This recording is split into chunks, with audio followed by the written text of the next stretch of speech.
Anda mendengarkan podcast Ngopas, Ngobrol Pastor, di mana kita akan ngobrol topik-topik yang berhubungan dengan pelayanan dan kehidupan para pastor, para hamba Tuhan, maupun aktivis Kristiani baik di gereja maupun di dalam organisasi Kristen. Nama saya Pendeta Kian Holik dari Sydney, Australia.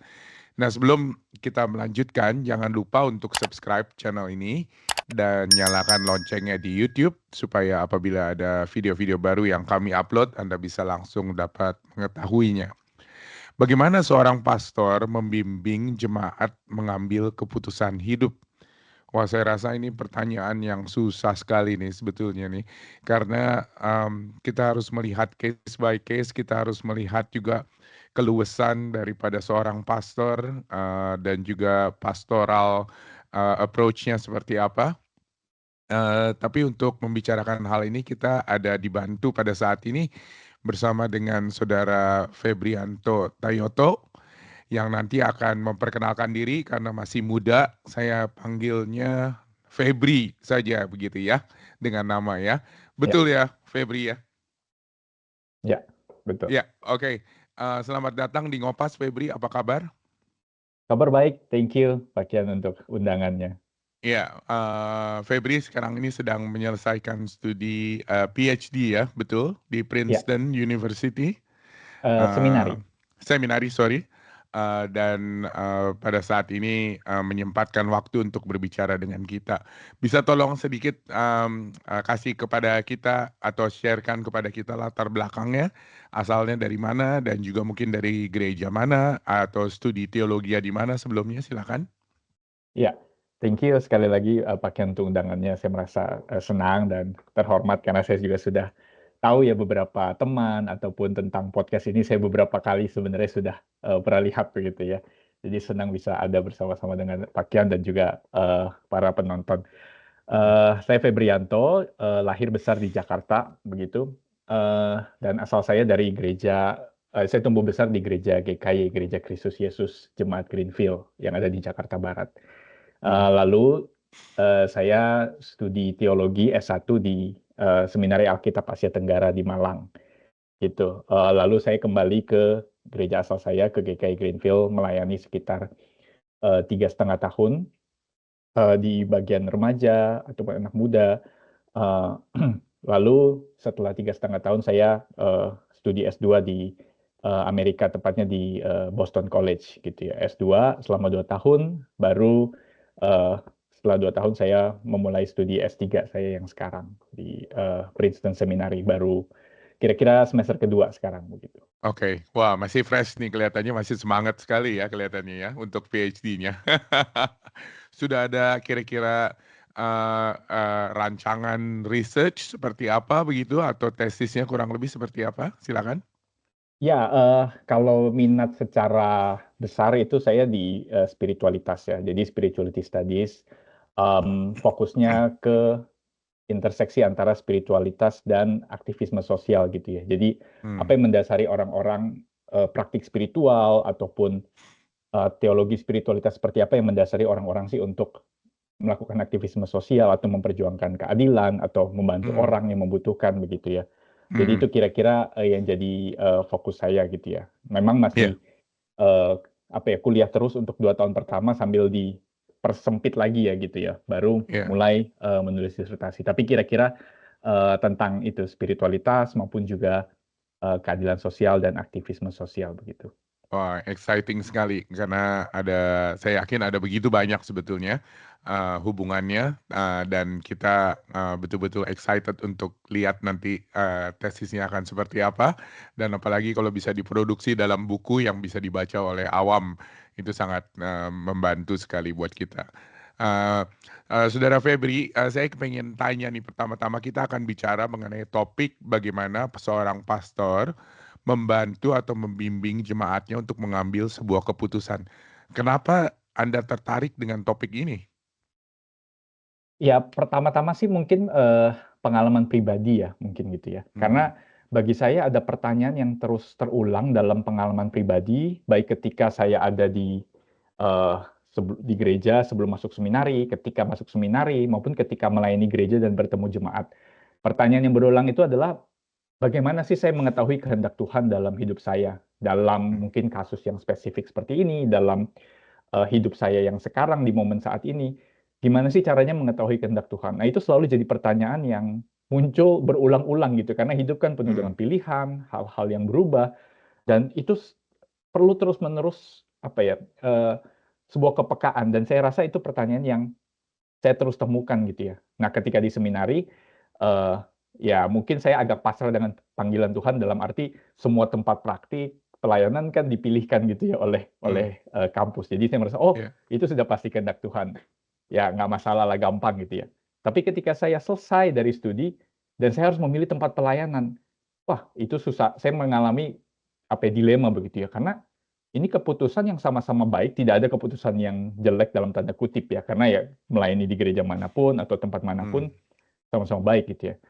Dan saya adalah orang yang cukup indecisif, pelin-pelan gitu. Ini gimana, itu gimana, dan baik, sama-sama baik. Nah, pertanyaan ini juga muncul dalam berbagai bentuk dan variasi ketika saya melayani terutama di anak remaja misalnya. Ya. Misalnya apa jurusan kuliah yang tepat gitu. Hmm. Atau ketika pemuda, apa pekerjaan yang pas saya, vokasi atau panggilan, atau apa pasangan hidup yang tepat menurut Hmm. mereka begitu ya. Jadi ini keputusan yang sebenarnya bukan hanya berkaitan dengan apakah itu dosa atau tidak, moralistik begitu ya, tapi keputusan yang sebenarnya sama-sama baik. Nah, jemaat, akhirnya saya berpikir bahwa selama ini apa kurangnya kita membimbing sebagai hamba Tuhan gitu ya, sebagai pastor, membimbing dan memperlengkapi jemaat dalam mengambil keputusan hidup. Hmm. Atau selama ini mungkin orang jadinya beranggapan orang Kristen itu hanya berharap kehendak Tuhan itu sesuatu yang instan begitu ya. Atau seperti tadi hanya sekedar moralistik, oh merugikan orang atau tidak begitu ya.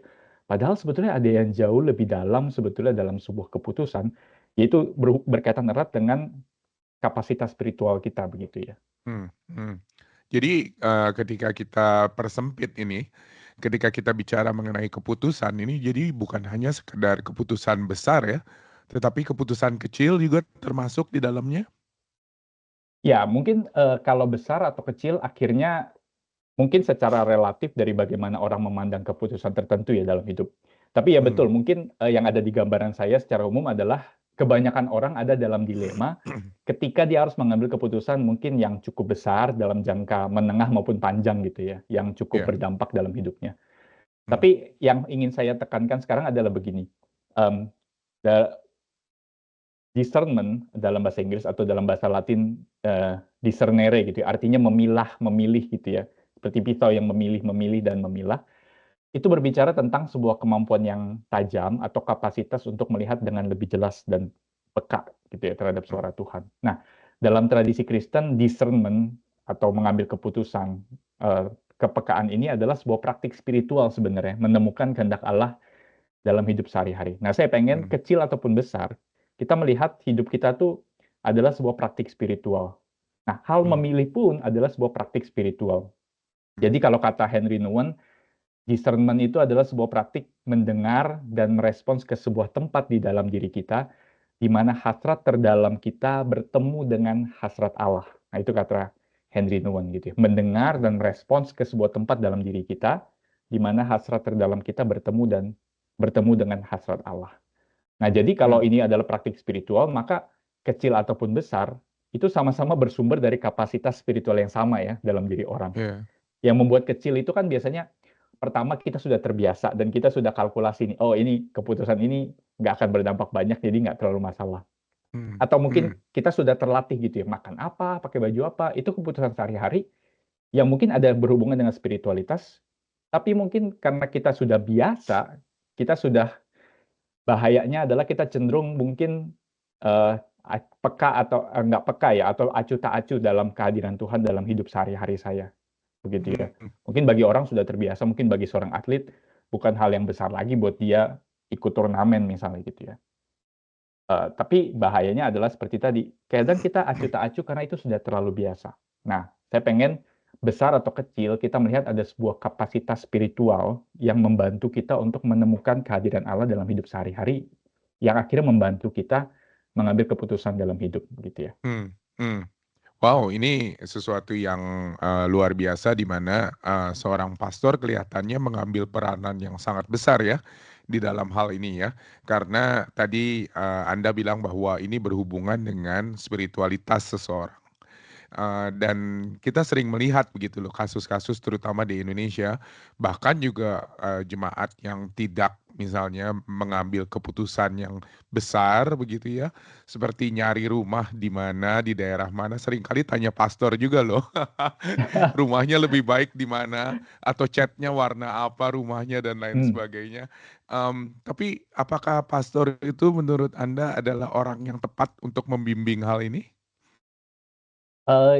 Ya, saya pikir jawabannya ya, tapi dalam kapasitas tertentu ya mungkin. Iya, Karena sekali lagi mungkin pastor bukan segala-galanya gitu ya. iya, iya. Mungkin setidaknya dalam pengalaman saya, jemaat baru cari Tuhan atau cari pastor ketika sudah dalam keadaan merasa krisis gitu ya, atau dilema atau Hmm, hmm. terdisorientasi. Jadi ada urgensi baru cari pastor kan gitu ya misalnya. Iya. Kalau dalam hal sehari-hari yang mereka merasa ada kontrol gitu ya, itu biasa nggak cari gitu kan. Nah, ini ada plus minusnya begitu ya. Eh, tapi saya pengen kalau kita baca gitu ya, Roma 8 ayat 28 kan dibilang kan Allah turut bekerja dalam segala hal untuk mendatangkan kebaikan bagi mereka yang mengasihi Dia gitu kan. Kata segala hal itu berarti adalah Allah itu yang jadi subjek kan, yang bekerja di dalam segala hal dalam hidup kita. Atau Hmm, ketika Paulus bilang di Kisah Rasul kepada orang-orang Athena bahwa di dalam Allah itu kita bergerak, kita ada.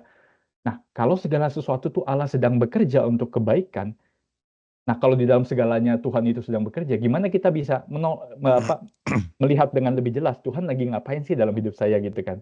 hmm, Nah, hmm, disinilah saya rasa peran penting bagi pastor untuk membimbing dan menemani jemaat untuk melihat karya Tuhan dalam hidupnya gitu ya. Bagaimana hmm. Tuhan sedang bekerja dalam segala hal di dalam hidup yang unik dalam pribadi orang, tapi juga komunitas. Iya. Nah, Jadinya jadi, bukan hmm, memberikan sebuah jawaban yang definitif ya maksudnya, betul nggak? ya betul. Akhirnya pastor tuh kerjanya bukan mendikte gitu ya, tapi Iya. menolong jemaat datang lebih dalam ke dalam dirinya dan melihat Allah lebih jelas gitu ya. Hmm, Nah, saya hmm, rasa pastor akhirnya memiliki tugas kira-kira dua hal gitu ya. Mungkin yang pertama memperlengkapi jemaat untuk melatih kepekaan rohaninya dalam hidup sehari-hari, mengambil keputusan, peka sama suara Tuhan. Itu mungkin eh, apa ya? Kita nggak usah tunggu jemaat butuh baru kita kasih gitu ya. iya. Kita bisa melatih jemaat sebenarnya. Itu kan sebuah kepekaan rohani, kapasitas spiritual yang bisa ditolong, yang bisa ditanam dan dipupuk gitu. Atau Hmm, ketika jemaat tadi seperti dalam keadaan krisis dilema tiba-tiba mencari gitu ya. Nah, eh, tapi di sini saya rasa pastor punya privilege dan kuasa dalam tanda kutip gitu ya untuk menghubungkan jemaat dengan orang-orang dan komunitas yang tepat. Karena hmm, akhirnya sekali lagi ambil keputusan itu kan kita nggak pernah sendirian ya. Ada orang-orang yang Tuhan taruh di sekeliling komunitas rohani maupun juga komunitas di tempat kerja, apapun itu. hmm. Nah, pastor itu harusnya punya peran yang bisa menghubungkan dengan orang-orang dan komunitas yang tepat sehingga orang itu bisa mengambil keputusan yang tepat, bukan hanya secara spiritual tapi juga secara komunal begitu ya. Iya, iya. Karena keputusan itu kan tidak pernah personal dan terisolasi gitu ya, cuma saya Hmm, dengan Tuhan gitu kan. hmm, Misalnya tadi hmm, pilih rumah gitu kan. hmm, Em, Pilih rumah itu kan akan berkaitan juga dengan gimana kita berelasi dengan orang sesama kita kan. Di hmm, mana lokasi kita pilih rumah misalnya gitu ya. Orang-orang seperti apa, latar belakang seperti apa yang ada di sekitar rumah jemaat begitu ya. Relasi seperti apa yang dibangun sebagai orang Kristen dengan jemaat yang mungkin mayoritas bukan Kristen misalnya di satu lokasi iya, tertentu. betul. Jadi keputusan sekecil apapun itu selalu ada dalam relasi dengan orang lain. Jadi kita nggak pernah Hmm, melihat keputusan itu, oh cuma buat saya demi saya, akhirnya terisolasi. Tapi hmm, pastor harus membantu jemaat melihat dengan jelas apa relasinya keputusan saya itu dengan Tuhan dan juga dengan dunia di mana saya tinggal, gitu hmm, ya. hmm, Jadi ini hmm, bukan cuma ini kehendak Tuhan apa bukan gitu ya, tapi lebih spesifik lagi, siapakah yang terdampak dengan keputusan saya ini? Nah, kan jadi kan ngelihatnya lebih hmm, komunal, lebih juga spiritual. Apakah saya berdampak bagi orang-orang yang juga membutuhkan misalnya dengan pekerjaan ini? Jadi hmm, bagian dari melihat hidup saya di dalam dunianya milik Tuhan. Itu adalah sebuah hal yang sebenarnya pastor bisa bantu gitu ya, hmm. dipupuk gitu ya. Ya, Iya, iya. Jadi seorang pastor ini, dengan jelas mengambil peranan yang penting, tetapi mungkin yang harus kita bicarakan pada saat ini, peranannya itu seperti apa, begitu ya, di dalam, mengambil keputusan ini. Jadi untuk membantu jemaat untuk mengambil keputusan ini.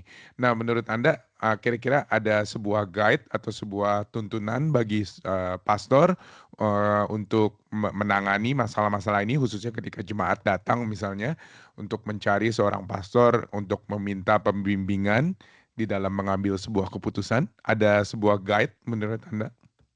Ya, kalau saya dan ketika saya mempelajari gitu ya di dalam tradisi Kristen, sebenarnya ada warisan spiritual begitu dari Ignatius Loyola gitu ya, pendiri dari Mmm, Ordo Jesuit gitu ya, yang hidup pada abad ke-16, dan dia itu cukup yang membuat dia terkenal gitu ya akan karyanya itu adalah spiritual exercises atau latihan rohani gitu ya.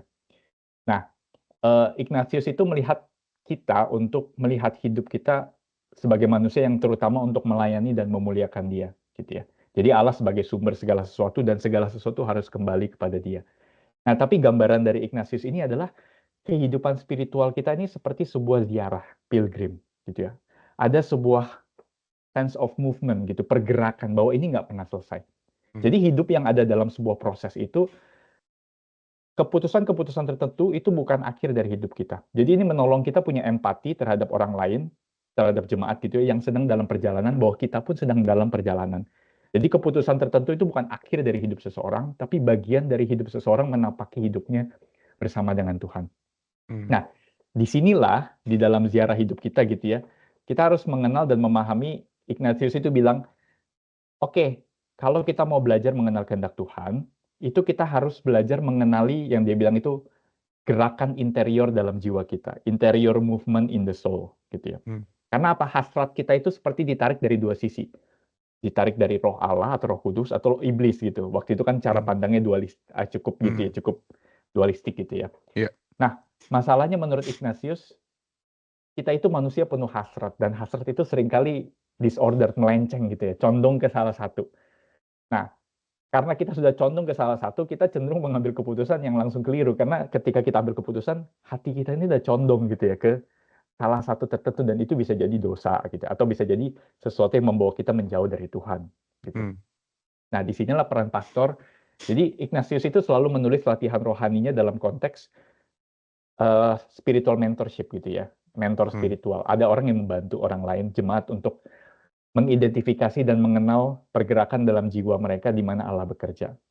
Nah, di sini saya rasa model dari Ignatius ini penting karena gerakan Allah dalam diri orang itu unik dalam diri pribadi loh gitu. Karena tiap orang punya kepribadian, dibentuk oleh lingkungan sekitar, dan kapasitas orang mmm, beda-beda gitu ya.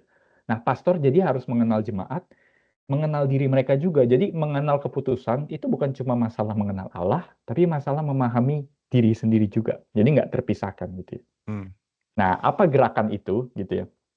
Nah, bagi Ignatius ada dua jenis gerakan gitu ya. Yang pertama adalah spiritual consolation atau konsolasi spiritual. Jadi ini adalah masa-masa yang mungkin kita bayangkan dalam hidup kita, kita merasa hati kita tuh seperti membara untuk kepada cinta akan Tuhan, dan saya rasa ini rasanya keputusan ini akan membawa saya makin dekat sama Tuhan, gitu ya. Nah, ini masa-masa seperti ini kita harus sadar, oh, kayaknya masa ini adalah di masa kita menemukan kekuatan dalam Tuhan. Kalau gambaran dari Ignatius itu seperti air yang jatuh ke dalam spons gitu ya, yang mmm, lembut, gently gitu ya, yang tenang, yang manis gitu ya. Karena ada kalanya konsolasi atau dalam tanda kutip penghiburan begitu, itu datang dari Tuhan, bisa tiba-tiba tanpa sebab misalnya begitu ya. Tapi sisi lain ada juga desolasi, spiritual desolation. Ini kebalikan dari yang konsolasi tadi gitu. Masa di mmm, mana kayaknya kita merasa sangat jauh dari Tuhan gitu ya. Kayaknya iman saya rada kurang gitu ya, merasa agak jauh dari Tuhan. mmm, Kok rasanya dalam keputusan ini saya nggak merasa nyaman, jiwa saya terganggu gitu ya, nggak damai, nggak tenang gitu ya. Ini gambaran dari Ignatius adalah seperti air yang jatuh ke batu gitu, keras, mmm, deras, penuh mmm, kebisingan gitu ya. Nah, menariknya Ignatius bilang gini, eee, di dalam waktu desolasi ini, lebih baik tidak ada perubahan dalam hidup kita gitu ya. Kenapa? Karena ini masanya kita mengenal diri kita, kenapa saya merasakan seperti ini? Kenapa saya sedang ada dalam situasi seperti ini? Kenapa Tuhan terkesan jauh? Ini waktunya memperbaiki diri karena bisa jadi itu karena ketidakpekaan atau kemalasan spiritual gitu ya. Jadi masanya di mana kita mengenal kehendak Tuhan. Hmm. Nah, jadi dari dua tarikan ini kan kadang dalam misalnya ini contoh misalnya ketika saya mengambil keputusan menjadi hamba Tuhan, ada masa-masa saya merasa oh ya saya mau jadi hamba Tuhan gitu ya ketika dulu remaja.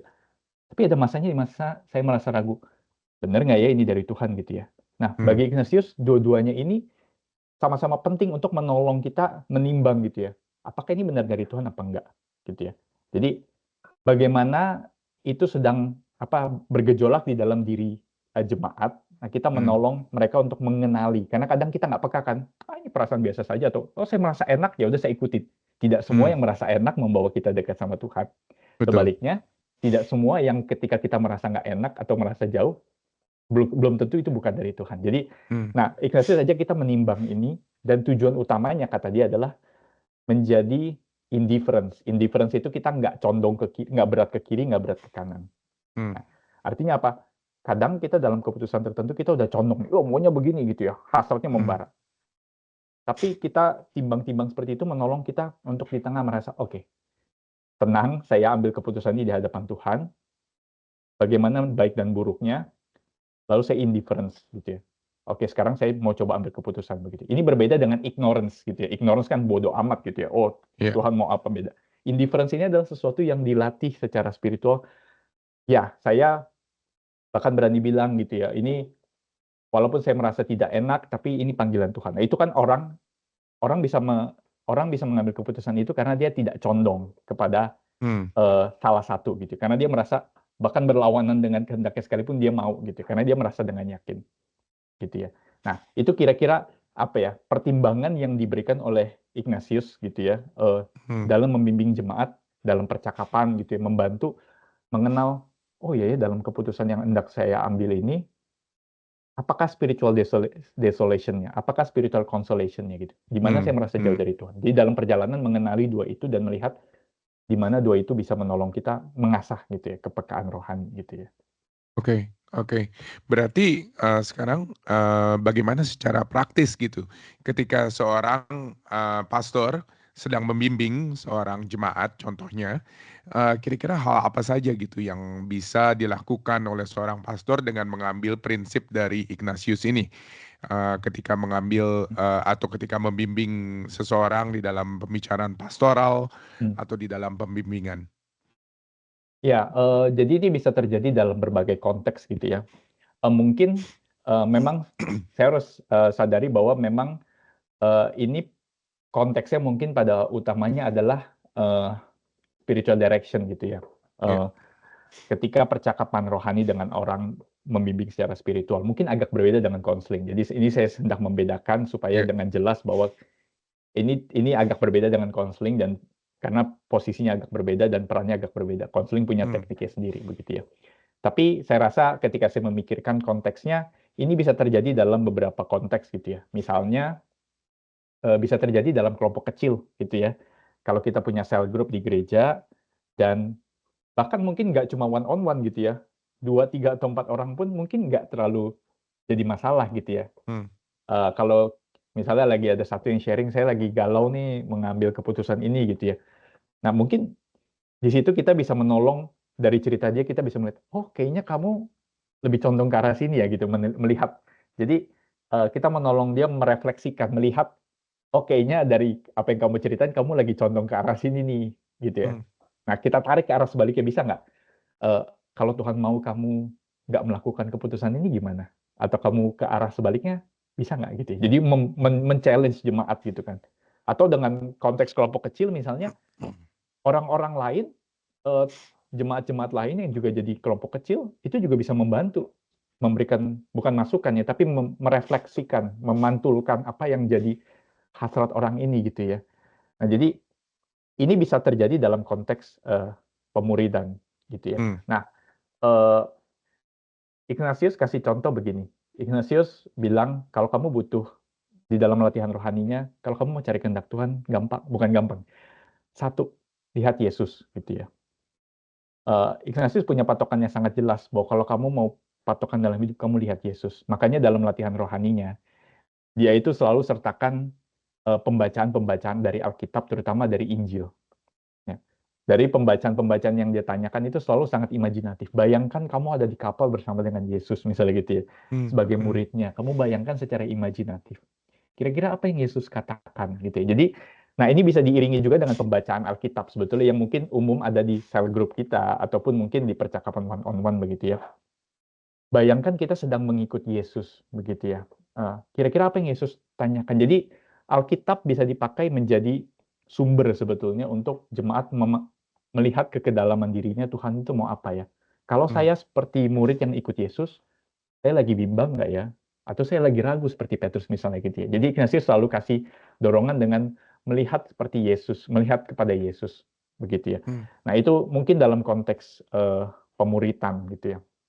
Atau kalau ada konteks lain, konteks yang secara spesifik misalnya ya ada orang yang datang kepada kita gitu ya, kepada pastor membutuhkan. Misalnya saya ada contoh, ada 2 anak remaja saya dulu di gereja yang datang ke saya gitu ya, nginep gitu ya dan ngobrol karena mereka mau masuk seminari gitu ya, tapi masih belum begitu merasa diyakinkan gitu ya bahwa mereka harus masuk Ya. gitu ya, gitu. Akhirnya saya bantu mereka untuk lihat kenapa memang kalau nggak seminari kenapa gitu kan ya, misalnya gini, emang Tuhan mau kamu cuma seminari. Jadi challenge mereka, apakah mereka ketika di-challenge itu mereka merasa ada dorongan seperti apa? Apakah mereka merasa makin dekat sama Tuhan atau makin jauh sama Tuhan? Jadi menolong melihat kedua hal itu, mengidentifikasi hal itu dan membantu mereka melihat itu akan jadi menolong gitu ya. Karena akhirnya in the end kan mereka yang harus mengambil keputusan itu gitu ya.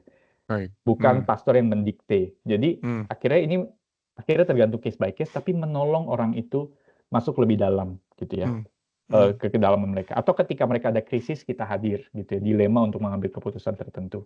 Ada kalanya intervensi itu mungkin diperlukan gitu ya. Mungkin sudah sampai self harm atau mungkin mereka sudah sangat desperate begitu ya. Tapi di situ kita bisa masuk untuk lebih kepada rekan seperjalanan pastoral gitu ya. Saya rasa di bagian sini jemaat bisa, pastor bisa menolong dalam informal maupun formal dalam kelompok kecil begitu ya. Ya, wow, ini kaya sekali dan, tentunya perlu pendalaman juga dari seorang pastor, dan juga khususnya membutuhkan waktu yang cukup panjang yang pasti di dalam pembimbingan ini, dan doa kita ialah biar para pastor bisa siap untuk bisa membimbing jemaatnya, khususnya ketika datang di dalam, hal-hal yang mungkin cukup besar ya, untuk diambil, untuk harus, diputuskan dan juga untuk harus dilakukan. Ada pesan terakhir mungkin bisa dirangkum pembicaraan kita di dalam satu kalimat kira-kira untuk para pastor, Saudara Febri silakan. Ya, mungkin, setiap, keputusan yang kita ambil itu adalah sebuah, praktik spiritual gitu ya, besar atau kecil. Hmm. Dan bagi kita untuk melihat bagaimana atau menolong jemaat melihat kehadiran Allah dalam hidup mereka, kita harus membentuk atau memupuk kapasitas spiritual daripada jemaat begitu ya, sehingga mereka bisa mengenali jejak-jejak Tuhan dalam hidup sehari-hari di mana Tuhan sedang bekerja atau sudah bekerja dalam hidup mereka. Jadi discernment ini adalah sebetulnya sebuah latihan rohani. Dan di sini pastor punya peran yang sangat penting untuk menemani jemaat, menolong mereka lebih dalam, melihat diri mereka lebih dalam ketimbang mereka menjadi ignorant, menjadi acuh tak acuh terhadap kehidupan dan keputusan yang mereka ambil. Di sini pastor bisa melatih mereka melatih kepekaan terhadap Tuhan dalam hidup sehari-hari, sehingga yang diambil adalah keputusan-keputusan di mana mereka merasa di situ Tuhan memanggil mereka untuk melayani dan memuliakan Tuhan dalam setiap bagian hidup mereka. Wow, baik, itu doa kita dan itu juga doa, dari para pastor saya harapkan juga yang mendengarkan dan menyaksikan, rekaman ini. Baik, terima kasih sekali lagi Saudara Febri buat waktunya dan juga buat insight-nya. Bisa tolong tutup pembicaraan kita dalam doa? Makasih. Ya, boleh. Mari kita berdoa ya. Tuhan, kami bersyukur kalau Engkau terus dan sudah bekerja dalam hidup kami. Tidak pernah Engkau berhenti bekerja ya Tuhan, karena Engkau selalu mendatangkan kebaikan bagi hidup kami dan bahkan bagi dunia. Tetapi kami terus memerlukan pimpinan Tuhan untuk mengenal apa yang jadi kehendak-Mu dalam hidup kami. Tuhan tolong bantu kami untuk melihat jejak-jejak-Mu dalam hidup kami, Engkau yang sudah bekerja. Tapi transformasi itu tidak akan datang kalau bukan dari-Mu ya Tuhan. Tuhan tolong berikan kepekaan terhadap suara-Mu ketika bahkan kami merasa dekat dan bahkan jauh dari Tuhan. Menjadi sarana bagi kami untuk berjalan bersama dengan Tuhan dan melihat di situ Tuhan hadir. Dan keputusan kami bukanlah keputusan yang kami ambil sendiri dan hanya untuk diri sendiri, tetapi keputusan kami lihat di hadapan Tuhan dan di hadapan dunia milik Tuhan. Bahwa Tuhan sedang bekerja dan kami ingin rindu untuk melakukan semuanya untuk memuliakan dan melayani-Mu ya Tuhan. Terima kasih Tuhan untuk percakapan ini dan juga untuk kami semua yang mendengarkan. Kiranya Tuhan juga yang menanamkan kepekaan spiritual itu dalam diri kami. Dalam nama Tuhan Yesus kami berdoa. Amin.